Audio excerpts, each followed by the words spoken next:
bakundi basa Look TV rero banyita Bright the Bad Commando aka the Champion Boy nkuko munzi ndi umusaza ntagutwa mbandi mu kazi kose umve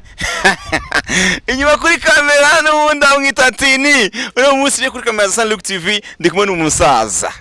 yenda bazaniye suno yondi mutacheka urazi ni asili ya ende nyene ni ule mwendo tuko ku Facebook ku Facebook bastani wengi maneno ni mengi mtakungani vingi man umuntu uri muri bamwitande Mr Makuple au kazina rero nka ukumvise uca wumvira iki yani arafira bana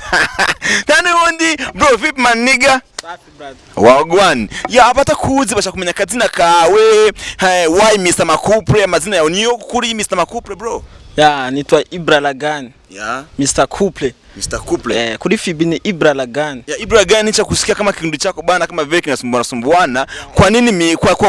kwa nini Mr Couple ya Mr Couple kwa sababu ya demo wangu wa zamani yani tumeanzanaga game pamoja ya ndo nikajiita Mr Couple lakini kwa muda huu maana yake mshachana hapana bana mimi sikuwa star mnakuwa na tabia bana tabia kutongoza wanawake alafu mnawakimbia bana kinoma nini bana mbona unataka kutulia wa star ule ni forever yani mpaka hivi mngali naye ya ndo maana bana mpaka wanakuita Mr Makuple bro so my G ya kuna vitu vingi ambavyo leo visa kabisa kutafuta tuongee poko vitu vyako vinaongelewa sana kuhusu mambo ya auto like bana to like wanazungumza kama pesa zako bana wewe leo kunazopata sio za halali bana labda kuna kitu fulani unatumikisha kanaitwa ni auto like ni ukweli ama ni uongo watu duniani unawachaga wanasema kisi wanavyovitaka bana ila tu wewe fanya travail zako wanaziona yani maana yake uona watu tu waseme watajijua halafu wakiamua kunyamaza watanyamaza uongo kweli Mr Naya ndi muzo yavuga mnamusikia majina aka ni menshi agawabwira Mr Naya ndi mutasema sana ya nanundi ndi kumwe na Mr Makuple amwita Lagan ya umudimu amukundanye ikintu kingana gute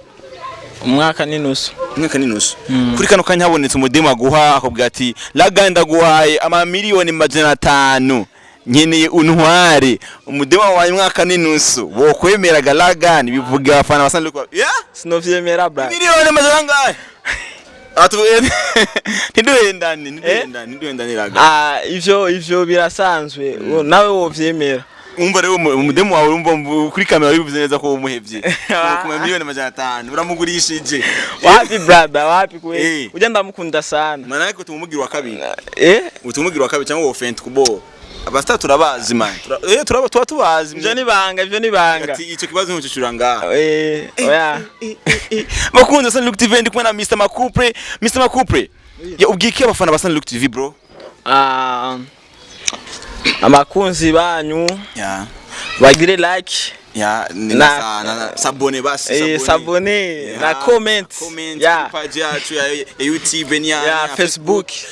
Look TV ya nani Mr Makuple ntibagiye gatoya hari umufotographe kunda kwifotoreza ko sinzi ngo ninde Amani Studio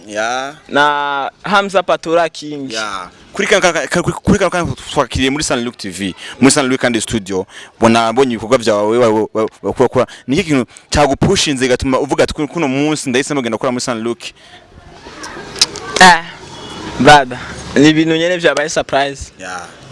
we gusa wabihise muno munsi